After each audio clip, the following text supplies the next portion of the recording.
The 2025 UCI Downhill World Champs is upon us.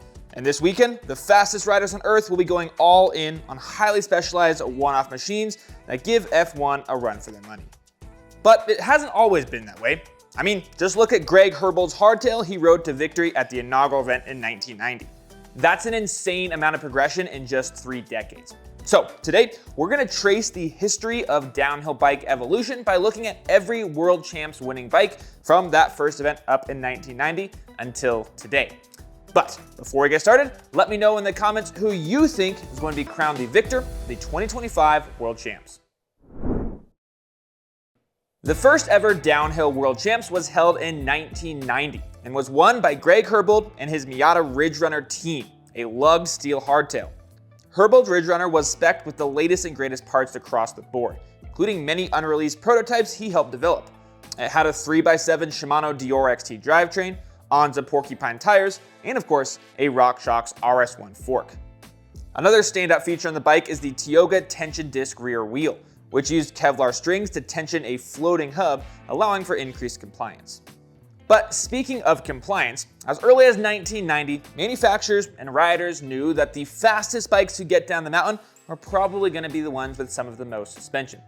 And in 1991, the first full suspension bike won the World Champs. Well, sort of. Albert Ayton won the World Champs on a Silo hardtail with a wild bolt-on suspension design in the front and rear. Couldn't find any specific travel numbers, but given the backwards fork and massive increase in chainstay length, I'd imagine it was quite an experience to ride. It's in 1992, however, that we see the first bike that sort of starts to resemble the modern full suspension bikes we ride today. This Iron Horse FS Works was ridden to victory by Dave Cullinan and was built around an aluminum frame made by Italian manufacturer Verlici. It featured a super high single pivot suspension design that delivered 55 millimeters of rear wheel travel paired with a 50 millimeter fork, both of which were handled by Marzocchi. Another standout feature on Cullinan's bike was the first gen Shimano XTR group set, which came out that same year. But hardtails weren't ready to hang up the gloves just yet, and the following year, 1993, would be won once again on a hardtail, this time being ridden by Mike King, who himself was a very successful BMX racer before getting into mountain biking. Details on King's bike are pretty sparse, but from what I can tell, it was a one-off non-production hardtail made by his BMX sponsor, Balance. And while this is far from the last time a prominent BMX rider would find success in the mountains, Mike King's victory is the final time a hardtail won the Downhill World Cup. 1994 marked the start of the longest ever manufacturer run at the Downhill World Champs. That was by Sun. This time around, it was won by Francois Gaucher on Sun's first-gen Radical, a steel single pivot with a low slung shock running parallel to the down tube. Despite it being basically the first ever consistently well-performing full suspension downhill bike, it's pretty striking how similar the frame lines on that first Sun Radical look to a lot of modern downhill bikes, like the YT2S or Specialized Demo. But looks are about where the similarities end. Despite being state-of-the-art at the time, the Moto-inspired fork delivered just 75 millimeters of travel, and the back of the bike wasn't much better, offering 100 mils. Another fun fact that really puts the date of this bike in perspective is the 70-degree head tube angle. The following 2 years would be won on the same bike, but under arguably the most successful downhill racer of all time, Nico Voyos. It's worth noting that his 96 bike became the first to win the World Champs using hydraulic disc brakes. Voyos would win again in 97, but this time on a one-off Sun prototype with a carbon monocoque front triangle, making it the first carbon bike to ever win a Downhill World Champs. These early Sun Radicals were some of the first mountain bikes to use a linkage to drive the shock. It's essentially just another member in the frame that gives engineers a little bit more control over the kinematics. And that brings us to 1988 and 1999. And while Nico Voyos and Sun Radical were still at the top of the podium, the bike technology had changed dramatically. In my opinion, it's this second-gen Radical that ushered us into the second era of World Champ bikes, where we see the downhill sector really come into its own. It had a 170mm dual crown fork in the front and 180 millimeters of travel in the rear. That's double what his race-winning bike had just a few years earlier. Geometry was coming along as well, and this bike had a 67.5-degree head tube angle, which is 2.5 degrees slacker than the winning bike, again, just a few years earlier. A couple other features you'd see on this bike from the 90s that you'd still see on modern mountain bikes today is integrated geometry adjustment and high and low speed compression and rebound tuning. Sun's streak would finally be broken in 2000 by Miles Rockwell and his giant ATX-1 DH. The ATX was radical for its time, with a whopping 8-inch travel RockShox boxer up front and 7 inches of travel in the rear. That's 203mm and 180mm for the note takers. But it wasn't just suspension travel that had grown. The whole bike was taking strength and durability to the next level. I mean, look at those 4-piston Hope brakes, and of course, note the custom rotors, as well as the 29mm internal width rims, and get this, an 11-pound or 5-kilogram frame. But Nico couldn't stay off the podium for long, and he won the World Champs once again in 2001 and 2002.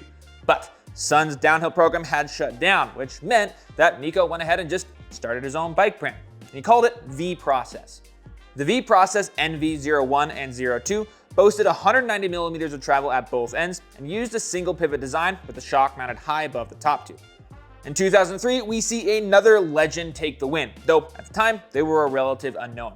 And that is of course Greg Minnaar, and he did it aboard his Haro DHR, which is actually built by Intense. Minnaar was just 18 when he won his first World Champs, and while his name will be popping up later in this video, Haro's will not. The following 2 years were won by Fabian Burrell aboard a Kona Stab Supreme. This is sort of the first era that I started getting into downhill bikes, and when I think of ones that define the era, the Stab and the aesthetic it inspired is the first thing to come to mind. I mean, just look at the length of that rocker link. This delivered 8 inches or 203mm of travel by way of a relatively standard, at least compared to some of the bikes that came before it, 4-bar suspension design. 2006 and 2007 ushered in another legendary rider and manufacturer pairing, Sam Hill and Iron Horse. The second-gen Iron Horse Sunday was built around an aluminum frame and once again had 8 inches of travel front and rear. One of the more unique features on this bike, that again, something that we still see echoes of today, was the use of Dave Weagle's DW Link suspension design. This incorporated a second link, which helped split up suspension and pedaling forces, helping to eliminate brake jack and pedal bob and allowing the suspension to articulate more freely. Despite the more modern suspension design though, the Iron Horse Sunday was still pretty dated when you look at the geometry, especially compared to the bikes that were going to be coming in just a couple years. To put in perspective, that Sunday was considered one of the slacker bikes at the time, still had a 65-degree head tube angle when paired with an 8-inch travel fork. That's what you'd see in a lot of cross-country bikes these days. But all that was about to change with a small little Andorran brand, Commensal. Their all-new Supreme V2 would take the top spot for both the men and women that year, and in my opinion, was among the first bikes to usher in the geometry changes that today we all take for granted. The new Supreme had a 63-degree head tube angle, a whole 2 degrees slacker than the bike that won the previous year. They also lengthened the top tube by around 20mm depending on the size and dropped the shock low in the frame for better weight distribution. But of course, we all know that it's not just the bike, it's the rider who wins the race. In the following year, a very talented rider, Steve Peat, would win his first and only World Champs aboard a comparably outdated Santa Cruz V10. The bike featured a steep 66.5-degree head tube angle, and rumor has it, Santa Cruz welded one-off versions with a longer front triangle to help Petey and the rest of the syndicate stay competitive with the rapidly evolving field. For context, the 4th-gen V10 that would come out the following year featured a significantly slacker head tube angle and longer wheelbase. Speaking of the following year, Sam Hill was back on top in 2010, but this time on a prototype Specialized Demo 2.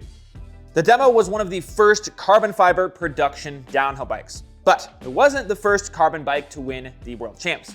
As a reminder, that actually happened way back in '97 on that prototype Sun. 2011 might just be the most famous World Champs of all time. The Champrey track was wet as it gets, and between Danny Hart's transcendent riding and Rob Warner's ecstatic energy in the commentary booth, it's no wonder that this race run has more than 5 million views on YouTube. But I suppose the reason we're actually here is to talk about the bike, which was a giant glory. But to be honest, it's pretty dang drab when compared to that race run. He's gonna smash it! He loves these jumps! He's even gonna fall! Oh my God!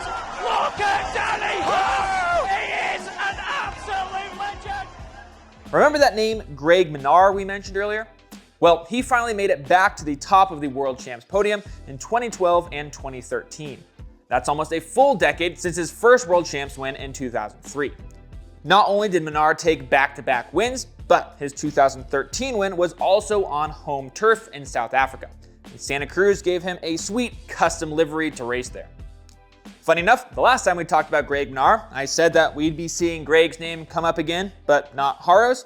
Well, this time around, I'll tell you once again that yes, Greg's name will be coming up later in the video, but funny enough, not 26-inch wheels. 2013 would be the final year that a 26-inch bike would win the Downhill World Champs. And in 2014, G. Atherton would pilot his prototype GT Fury, built around 27.5's front and rear, to the win. And it wasn't just the frame that was being tested. The whole bike was full of yet-to-be-released parts, including the fork, tires, and wheels, which I guess is to be expected when you're helping usher in a new standard. Many riders and manufacturers of the day were worried that the larger wheels would take away the agility and handling that elite downhill riders needed. But it didn't take long to see that 27.5's increased rolling speed and ability to iron out smaller roots and rocks on the trail was well worth the trade-off, and 27.5's took off pretty much instantly. 2015 marked the first of many World Champs wins for Loic Bruni, and the first and only win for Lapierre. The hand-polished frame and custom French-themed graphics make it, at least in my opinion, one of the coolest looking bikes on the list. It also features a fully custom tube set fit specifically to Bruni's measurements. Danny Hart won his second Rainbow Stripes the following year aboard his Mondraker Summit. Mondraker was one of the first brands to popularize long reach numbers with short stems, something they call forward geometry, and is now universal across all disciplines of mountain biking and is even influencing how road bikes are sized. Loic Bruni was back on top in 2017, but this time riding for a new manufacturer, Specialized. The 5th gen demo featured an asymmetrical carbon frame delivering 200 mils of travel front and rear. As with just about every other rider at the time, Loic's bike had 27.5-inch wheels front and rear. Now, an interesting thing to note is that it was Specialized team at about this era that really started going deep on data acquisition. They were one of the first brands to regularly use suspension telemetry equipment, and with downhill racing growing more and more competitive, this certainly gave them an edge. These days, just about every major elite downhill team uses all sorts of sensors to measure everything from suspension kinematics to steering input. Loic would win once again in 2018 on more or less the same bike, but this time around, the sweet golden livery. But a lot was about to change in 2019. Well, Loic Bruni did win again, and he still was on a Specialized demo, but it was an all-new demo prototype. And this one featured a 29-inch front wheel paired with a 27.5 in the back, otherwise known as a mixed or mullet setup. And while there have been a few riders who have found success on full 29-inch setups, it does seem like mullet has kind of been the king, at least in the world of downhill racing. The mixed wheel prototype that Bruni and the rest of the Specialized team were testing that year would go on to become the production bike that's still in the market today, 6 years later. Despite being one of the most prevalent cycling brands in the world, Trek didn't win their first World Champs until 2020 under Reese Wilson. That also just so happened to be the year that Wilson made the switch from a full 29-inch setup to a mullet setup. An interesting story is that the previous World Champs in 2019, Wilson was running big wheels front and rear. But for 2020, he swapped to a smaller back wheel and voila, he took the win. But of course, it was only a matter of time between a full wagon wheel setup took the top spot of the World Champs. And that happened in 2021 under a 39-year-old Greg Minnaar. This marked his third and final trip to the top of the World Champs podium, nearly 20 years after his first win in 2003. Minnaar said that he spent a lot of time trying several different frame size and wheel size combos on his carbon fiber V10, but in the end, he settled on the XL with 29-inch wheels front and rear. In addition to the supersized frame and wheels, the V10 is also one of the longest travel offerings on the market, with 215 millimeters out back, and Greg paired it with a 203 millimeter fork. It's pretty insane when you take a second to compare this with his 2003 Haro DMR. I mean, think about the difference in rider form and technique that you'd have to use to ride both. Minnaar's ability to ride the wave of technical progress is honestly unlike any other modern rider I can think of. 2022 marked Loic Bruni's 5th World Champs title, riding essentially the same mold-equipped Specialized demo he was on a few years back. But in 2023, we'd see something new altogether. Charlie Hatton and his mixed-wheel Atherton AM200. If that manufacturer sounds familiar, it's because it's named after its founder, G. Atherton, who won the 2014 Worlds. The AM200 is constructed from carbon tubes bonded to 3D printed titanium lugs, giving the bike a deceivingly simple look from afar, but don't be confused. It's a masterclass in modern downhill bike design. Given the unique building process, Atherton can essentially make a fully custom frame with different tube lengths for each of their team riders. And that's a big advantage that you can't do on a monocoque carbon frame. And in a sport that's being won with increasingly smaller margins, this kind of attention to detail really matters. And finally, that brings us to the most recent World Champs, assuming you're watching this before a couple days from now, which was 2024. This time around, it was won once again by Trek, but this time being piloted by Loris Vergier. Honestly, just about everything on his 2025 session speaks to the direction downhill bikes are evolving towards. It features 29-inch wheels front and rear and an idler-equipped high pivot suspension layout. This improves the way the rear wheel reacts to impact without having unwanted effects on chain growth.